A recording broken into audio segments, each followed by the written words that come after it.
Hi all, welcome to today's session. Today we are going to discuss about the topic introduction, types and principles of contraception. So our next 20 minutes will be, I guess it will be very informative for you guys. So here first we'll understand the basic principles and public health importance. Then we'll discuss about the major contraceptive methods and how they work clinically. Third, we should be able to counsel the patient, manage contraception safely in both OPD and IPD settings. So that is the importance in the topic, and today what we are going to discuss in our today's session. Moving on to the introduction part, what is contraception? What it is, and why we should be knowing about contraception. So, contraception methods used to prevent pregnancy by interrupting fertilization or implantation. In clinical practice, contraception is more than pills. It reduces unintended pregnancy, prevents unsafe abortions, improves maternal and neonatal outcomes, and empowers patients to space and limit births. So, as a clinicians, we must be able to assess the individual medical eligibility, explain method effectiveness and side effects, provide safe initiation and follow up, and manage complications promptly. So, today we will emphasize practical counseling language and OPD and IPD actions you should be able to perform by the end of the session. Okay, so that is what we are going to do today in our today's session. The importance of contraception. So what are the importance, why it is important? So why this matters, as I've mentioned before, to prevent the unintended pregnancies. It will lower pregnancy, which lowers the maternal risk, allows the optimization of health before next pregnancy, for example treat anemia, control diabetes and all, reduce any neonatal complications from closely spaced births, and it is a contraceptions are like a cornerstone of reproductive autonomy. So in practice, this means our contraceptive counseling is preventive medicine, a routine part, as you can say, a routine part of antenatal care checkup, postpartum care and abortion care and general practice also. So that is the importance of contraception. Moving on to the principles of contraception. So principles here is to guide counseling and selection, safety first, so do not harm, effectiveness, how well method prevents pregnancy, acceptability, fits the patient's preference and lifestyle, reversibility, important for those desiring future fertility, and accessibility and affordability, and informed consents. So and always balance efficacy against side effects and personal preference. And the best method is the one the informed patient will actually use consistently. So that is the principles here. So once one is safe, should not harm the health of the user. It should be effective, it should be acceptable, it should be affordable and easily available, and it should be reversible in most cases when fertility is desired again. So these are the most important principles of contraception you should be aware of. So whenever when you are telling the patient to use the contraception, always write it down the patient's primary goal, spacing or limiting. So based on that, we can give the choice which they can use contraceptions. Okay, so next we'll look upon to the types of contraception. So types of contraception, it is like a broad category. So contraceptives are grouped into these. First one is temporary reversible methods, which can be like barrier methods, hormonal, injectables, hormonal pills, injectables, implants, etc., and IUCDs also. That is the temporary reversible type of contraception. Second is permanent methods, that is sterilization. Like in male and female, female will do tubal ligation, and male will do vasectomy. Third is the natural methods, that is the rhythm method, withdrawal method, lactational, amenorrhea, and all. That is the third method. And there is one more method which I have not mentioned here, that is the emergency contraception. So in emergency cases we can do emergency contraceptions also. So these types of contraception, in these each has a different balance of effectiveness, side effects and suitability for special situations. So everything you can't like use at a time.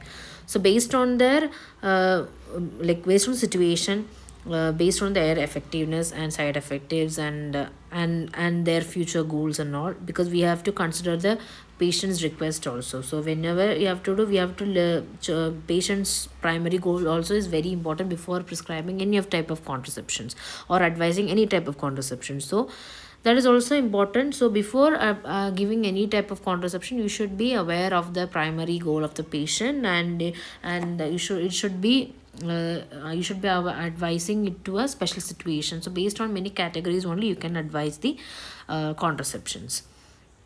Okay, so first we'll discuss about the natural methods, that the calendar with this calendar method, rhythm method, or lactational amenorrhea and all.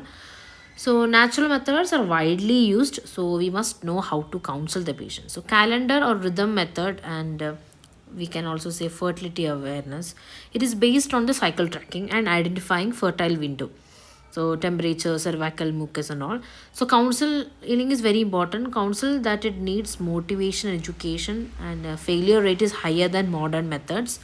So that is very important. About that is what is called as rhythm method.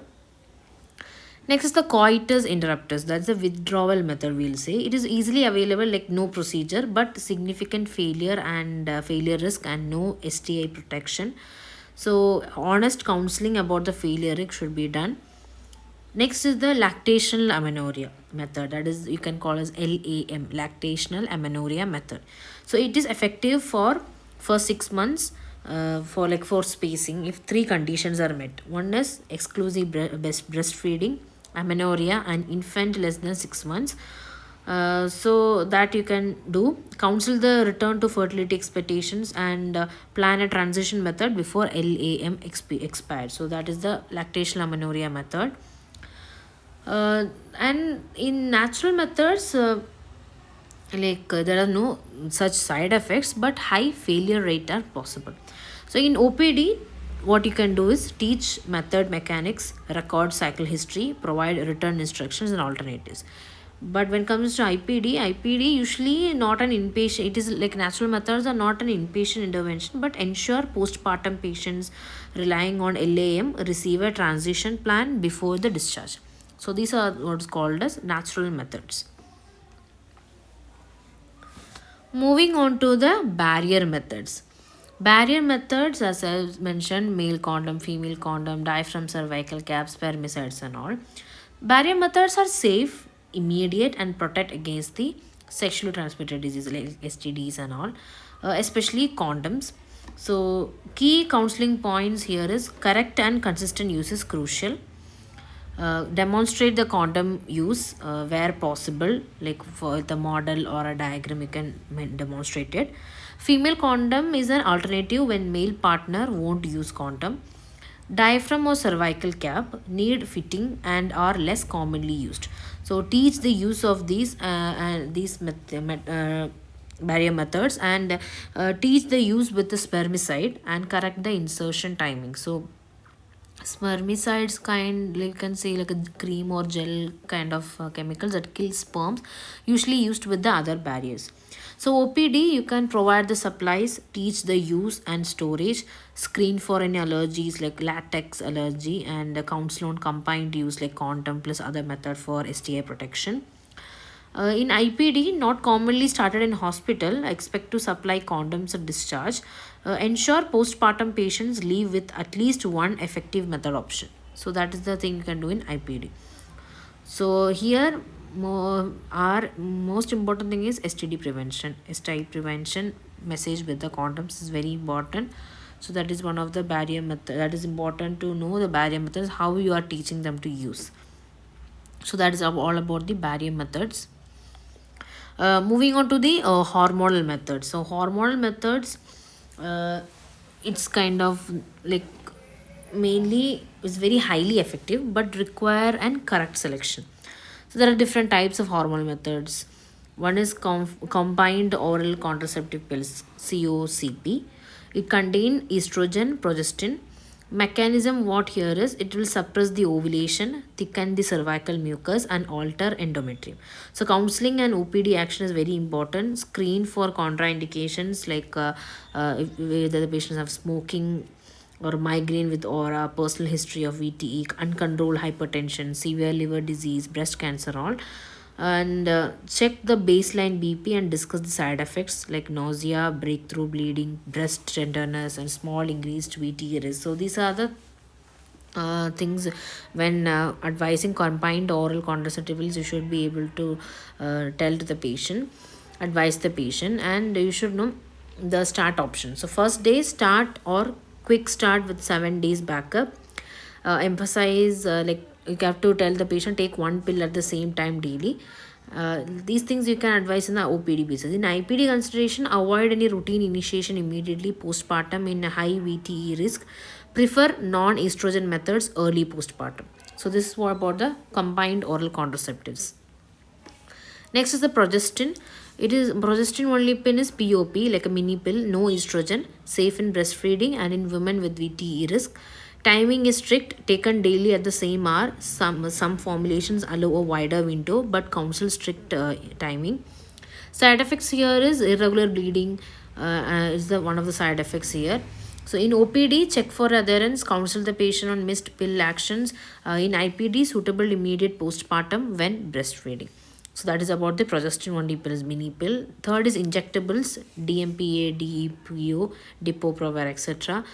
IM injection every 12 to 13 weeks, 150 mg IM. It is very highly effective. It is convenient. Side effects include irregular bleeding and possible weight change. Long use may delay return to fertility and has been associated with transient bone mineral density reduction. So counsel the patient accordingly. In OPD, give injection, set next appointment, discuss the return to fertility. In IPD, it can be started postpartum before discharge if no contraindications. So that is the injectables. And implants, istonogistral and nexplanon. It is a long acting, typically up to 3 years. Very effective. It is reversible. In OPD, insertion and removal require trained provider. Counsel on irregular bleeding and follow up. So in OPD you can do that. In IPD it can be inserted immediately postpartum if desired and trained staff available. Fifth is the next is the you can say patch or vaginal ring. That is alternative delivery of combined hormones. Counseling will be similar to the combined or oral contraceptive pills. Highlight the local skin reactions for patch and correct the insertion of ring. Last one is emergency contraception. So emergency contraception is methods to prevent the pregnancy after unprotected sex. Like you can advise the levonorgestrel 1.5 mg single dose, preferably within 72 hours effectiveness, which decreases with time. Then copper IUCD insertion up to 5 days or within the ovulation window, the most effective emergency contraception if available. In OPD you can provide the emergency contraception urgently, counsel on follow-up pregnancy test if menses delayed. In IPD, consider copper IUD insertion in the operating room for surgical patients, or if oral, emergency contraception contraindicated or delayed. So here in the hormonal methods, the red flags are any woman with high VTE risk. For them, avoid estrogen containing methods. If on interacting medications, discuss the efficacy. Okay. So that's all about the hormonal methods. Next is the IUCDs, intrauterine contraceptive devices, which are very highly effective. It is long acting and reversible. There are two main types, copper IUD and levonorgestrel releasing IUS. Copper IUD, that is copper T, non-hormonal, it is permicidal effect, good for patients who prefer hormone-free options, may increase menstrual bleeding and cramping in some, effective for many years, and that is about the copper non-hormonal copper T. And next is the levonorgestrel, that is a hormone releasing system. In this, it reduces bleeding and it is very useful for heavy menstrual bleeding, typically effective for approximately 5 years. Okay, so when talking about the insertion timing, so can be inserted as interval procedure after ruling out pregnancy, immediate post placental within 10 minutes of placental delivery, or at a time of the cesarean, intracesarean, you can like you can insert. Post abortal insertion is also an option and increase the continuation. So in OPD actions, you have to check is rule out pregnancy, counsel on expected bleeding pattern, explain the string check, provide informed consent, and arrange the insertion with the trained provider. IPD actions, what you can do: post placental insertion at delivery or intracesarean placement. This is often done in the hospital before discharge. So that is the thing when you can insert the IUDs. Next is the complication follow up. How what like you have to teach the patients to check for strings at 4 to 6 weeks. Counsel the patient to take care of from the fever, severe pain, foul discharge, and all. Or if strings are not felt, possible expulsion will be present. So if pregnancy occurs with IUCD in place, evaluate for ectopic pregnancy and consider removing IUCD if strings visible to reduce adverse outcomes. Okay, that is the importance of IUD and IUCDs, and how you can insert. Next is the permanent methods. Permanent methods: tubal ligation vasectomy, you preferably will do in male and female. Permanent methods are of those who have completed childbearing and want a definitive option. Female sterilization, that is tubal ligation, is usually done postpartum within 24 to 48 hours, or as an interval procedure also we'll do. Then for male vasectomy, it is a simple outpatient male sterilization procedure with a very high success rate. So that is one, that is the permanent methods we'll do in the patients. Next is the contraception in OPD. So as I have mentioned in these slides, I have mentioned how you can do the contraception in OPD. Always counsel the couples about the available options. Write down their primary goals, assess their medical history and contraindications. Prescribe oral pills, barrier methods, and injectables, IUCDs, as per choice, as per the situation. And emergency contraception counseling also should be done or given in the OPD basis. So that is how you can give a contraception in the OPD. Moving on to the IPD, how you can do postpartum sterilization immediately after delivery, IUCD insertion, post placental or during cesarean, as I have explained already.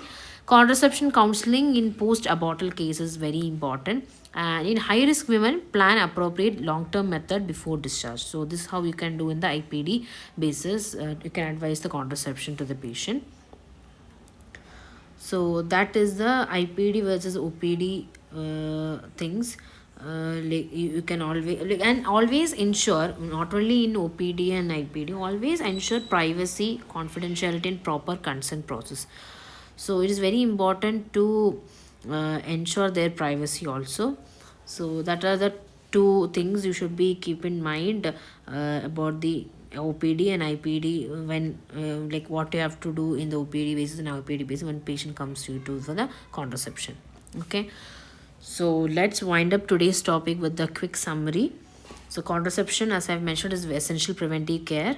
The match method, it's like a match method to patient goals, medical eligibility, and life stage. There are different types of things, contraceptive methods you can do, like natural, barrier, hormonal, IUCD, permanent, and all. The choices depends on their safety, effectiveness, and acceptability and availability. Okay, so emergency, and always counsel the patient. That is the role of us. Counsel the patient, prescription, and ensuring the safe use. So you are before advising any type of contraception, is always very very very important to counsel the patient regarding this, regarding the methods, whatever they are, whatever you're prescribing, and their side effects and everything regarding. And before prescribing any of the natural, any of the methods, barrier or natural, any type of contraceptions, always discuss their medical history and always check with them for their primary goals. Okay, so that's the end of our today's session. Thank you so much. I hope you had a great session today. I think got clear picture of today's topic. Thank you so much. Have a nice day.